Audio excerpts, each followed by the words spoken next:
Have you had any poor experiences in yoga spaces? Oh, yeah. So with that teacher specifically that I started my story with, that I was like really excited to tell her about my transition, you know, I told her right away, like, you know, I'm transgender, and this practice is something that's like been really helpful for me already, as far as like coming to my body and like finding some gratitude for it, and also I can feel myself physically healing through this like medical transition that I've been experiencing. She was very supportive of it in the moment, and was just like really honored that I would share that with her. She, in following classes, started misgendering me, and was using she, her pronouns for me. And the way that she did it a few times was like so passive that I was like, did I just hear that right? Like, is that what just happened? And I was so thrown off that I had like shared something so intimate with her and trusted her with that, and she like thanked me for sharing, and then later started misgendering me, you know, that I was like, what is going on here? And so I was almost like in disbelief, like she must have been talking about something else or somebody else, you know. But then one time it happened very clearly, and there was like no mistaking what had happened. We had like a class, I was in a classroom full of other students, and you know, she said like, this next pose is yogi's choice, or I guess since it's all women in the room, it's yogini's choice. And I was really hurt, and I couldn't, I stayed in the room and I finished my practice, but emotionally and mentally I was checked out. I wasn't there anymore. And so I came up to her after class and asked her if I could speak to her privately, and told her, you know, like, you know that I have so much love and gratitude in my heart for you. And she's like, yeah, same, it's reciprocated. And I was like, and I just am not sure if you know exactly how I identify and what pronouns I use. And she was like, you're right, I don't. Like, what are they? And I was like, I use he, him, his pronouns, and I'm a man. And she was like, okay, I'm so sorry, like, you know, I should have asked, I don't know why I assumed, like, blah, blah, blah. And, you know, I think she asked if she could hug me, and we hugged it out. And since then, like, it's been smooth sailing. Like, she's always been really affirming, and she has told me a couple of times since then, like, I can't believe I did that. Like, I just had no idea. Like, I was the first trans person she'd ever met, you know? Like, this is in Birmingham, Alabama. Right. And so, like, that is, like, I really like that story because it speaks to, like, the stakes that are there for somebody experiencing or like trying to navigate their gender identity in yoga spaces. And it also shows how conversations that are approached with like love and gratitude and like the intention of growing and learning together can be really positive experiences for people. And like her and I have had like a really close relationship ever since. And again, like, I want to say that this was like my experience and how I chose to handle it because of who I am. And I also want to say that, like, I don't want to speak for other people, but I know a lot of trans folks who wouldn't be willing to do what I did. And after having that experience in a classroom, would walk away and never come back to that studio, and maybe never come back to the practice. If they weren't totally sold on the practice yet, and they didn't know how helpful it was for them, that might be something that totally deters them from ever trying it again. And I think that that's really important to avoid those situations, because like we want to be creating or taking down as many barriers as possible that people might have to yoga, because we want people to experience it and be able to use it to heal themselves, right? Right, from whatever it is they need. Exactly. And the last thing we want is to create more barriers so that people can't access it. So social barriers in yoga spaces are huge. Yeah, for me, I started practice 15 years ago, being, again, like, very cloudy, and walking into a space that was predominantly white cis people. was limiting for me in a lot of ways. And that was basically, I was like, I guess yoga doesn't look like this, or I guess like yoga looks like that. You know, just like the visibility of different communities in your yoga space, I think is huge. And if you don't have diversity in your yoga space, to really ask why.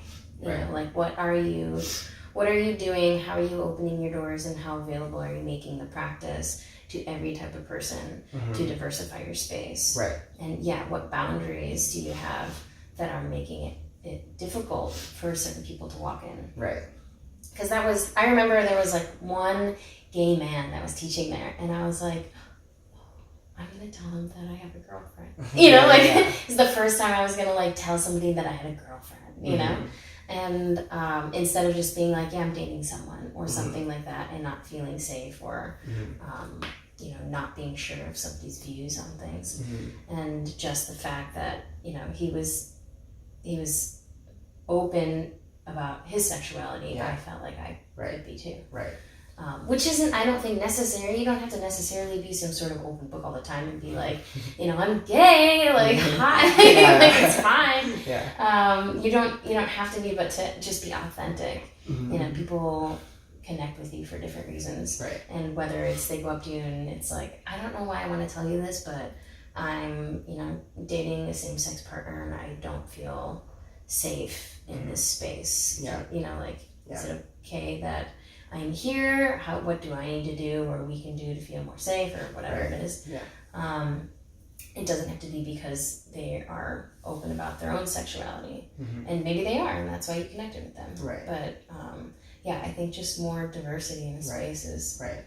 Yeah, that's like a huge aspect that I think that studio owners could take a lot of initiative in, is like making sure that they're hiring and employing yogis that represent all sorts of different communities and identities, and just having a critical lens about those types of things when they move forward with like who they're empowering to share the practice. And like of course, like, you want skilled people to come in and teach, but like there are plenty of skilled LGBTQ and yogis of color, you know? So there's no reason why you shouldn't have people who represent those communities on your schedule as well. Right. I mean, I think that's why right now there is such a need for just like LGBTQ specific things and POC specific things, so that a practice that like yoga that is very privileged, and you know, like I teach a lot of hot yoga, and it costs a lot to run a hot yoga studio, so it costs a lot to practice there, and it puts itself next to a Starbucks in some sort of like affluent neighborhood that's filled with you know, white people with money, and it pulls itself out of communities that you know, like all people can really benefit from a yoga practice.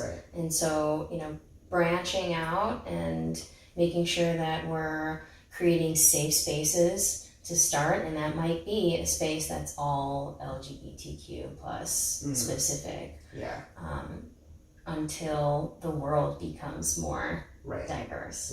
And inclusive. Yes. And I think that kind of goes into like, I kind of want to talk about my nonprofit and how I think that is like a model that people could like follow, or at least like take advantage from, if they're trying to diversify their community, their yoga communities, or their studios. Like Yoga Unbound has the model of hosting classes that are being facilitated or taught by teachers that represent the communities that we want to serve. So if we're teaching an LGBTQ positive space or a POC positive space, we want a yoga teacher who represents those communities teaching that space, right? So one, you are creating that affinity space for people to know that you're going to go and feel seen and validated in. But also we offer scholarships for folks to get class passes to studios, And we partner with those studios to make sure that those studios are trained in LGBTQ cultural sensitivity, so that they're going to be able to serve our scholarship recipients as best as possible. And then we also are doing the yoga teacher training scholarship and actually giving people scholarships to get their teacher trainings, and they're LGBTQ identified and often people of color. And I think that this is like a great model for other studios to kind of look at, that they can easily be creating scholarship programs or community classes that are more accessible to minority populations. And once they start building up those communities like that, then they have more people to pull from to bring into like their regular schedule and stuff like that. You know what I mean? Yeah, to diversify their spaces or really just make yoga accessible in general. Right. Yeah, and I don't own a studio, but I have a lot of yoga businesses and I move around quite a bit, and to just make sure that everyone is leaving with that message. Like, we are so lucky and so privileged to be able to come together in this space and practice yoga. And like for my teacher trainings, I'm like, when you go out from these spaces, make sure that you are touching every community that you're a part of and the one next to it. Yeah. So you're not just trying to pigeonhole yourself into like where, an aspect of your yoga teaching has to be of service. Right. That's what yoga is. Yeah. There has to be that sort of cyclical process for you. So get out of the yoga studio and go teach a midday class in a weekend in a park for free. Right. Or, go into the communities around you so that the practice itself is moving around. Yeah, that's a really great message and lesson to share with people. Because I love what you do with your teachers. They're like kind of mentorship, or like I think you said 6 months after or something like that. Yeah. Where they're teaching around for. Right, exactly. Yeah, after our teachers get their scholarships and they graduate from their teacher trainings, they teach for Yoga Unbound for 6 months after. And they get to develop those programs into whatever they think is best to serve the communities that they want to serve, and we support them with that. Yes, it's brilliant. I love it. I love it so much. Yeah, so I feel like we often get this, like when I tell people about this nonprofit, I often get the, why do we need to create these spaces that are LGBTQ friendly or POC friendly? Like, it's yoga. Like, nobody here is here to discriminate. Like, people should know that like they can come into these spaces and feel and they're welcome here, right? Do you have anything to speak on that? I think most places are straight places. Right. Yeah. And most places are, cis white spaces. Right. And that feels like something when you're not part of that community. Right.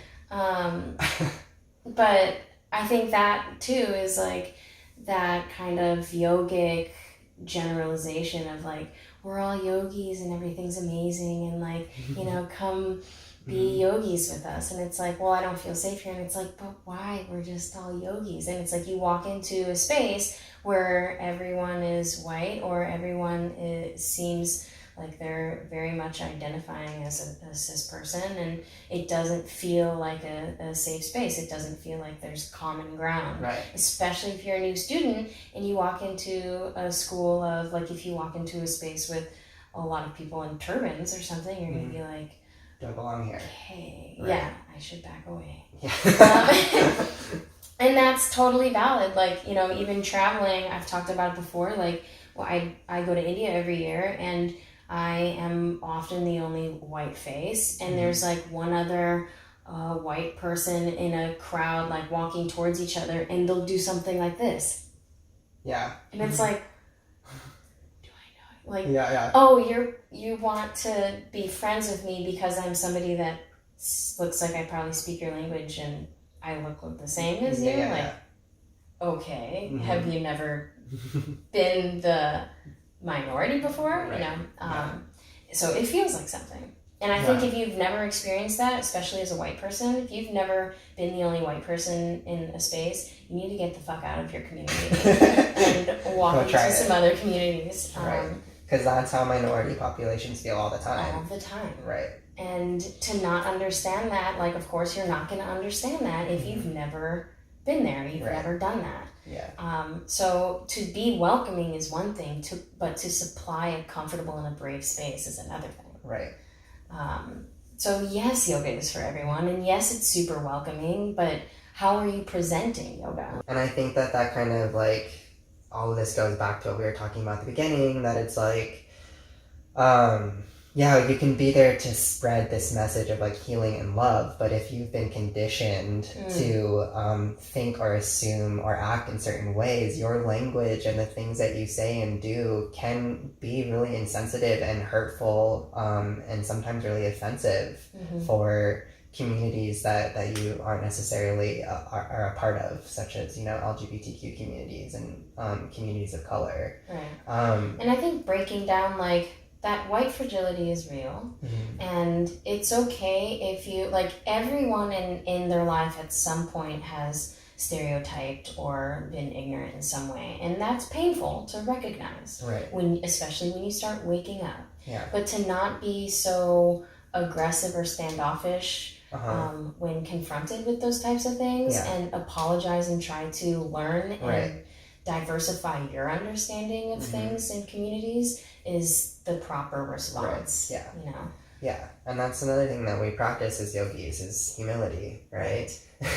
And just like recognize, like, I'm human, I made a mistake, and it's okay. Like, before I transitioned, like I acted in ways that were harmful to other communities that I didn't understand as well, you know? Like, I used to say homophobic and transphobic things, not knowing it. Sure. And look at me now, you know, like, and so it's just, it really goes to show that, like, it's okay, and like we understand, like, our culture is hard and our culture has conditioned us like so deeply, but that doesn't mean that we can't like act with humility in those moments where we are given like a learning opportunity, and also show gratitude for that learning opportunity and to take advantage of it. Right.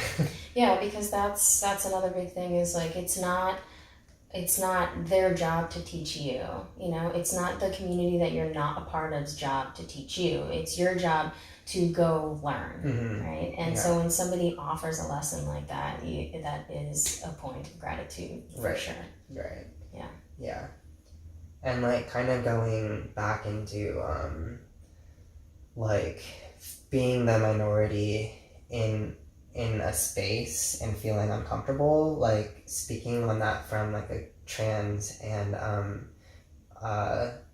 a person of color perspective, like if I do Ashtanga a lot, and you know, we give adjustments a lot in Ashtanga, and if I were to go into an Ashtanga class and be the only person who is seemingly queer and trans and be the only person of color in that space, and if I saw the teacher walking around and giving people adjustments, and like whether physically or vocally, and they never acknowledged me in the class and gave me a vocal adjustment or a physical adjustment, I would feel really left out, and I would feel like they were intentionally doing it because they weren't comfortable with my presence in the class. There's some sort of fear. Right. And so again, that just speaks to like why it's so important to create these spaces that are LGBTQ positive, and look at your language and behavior and how they might be affecting people around you. Right.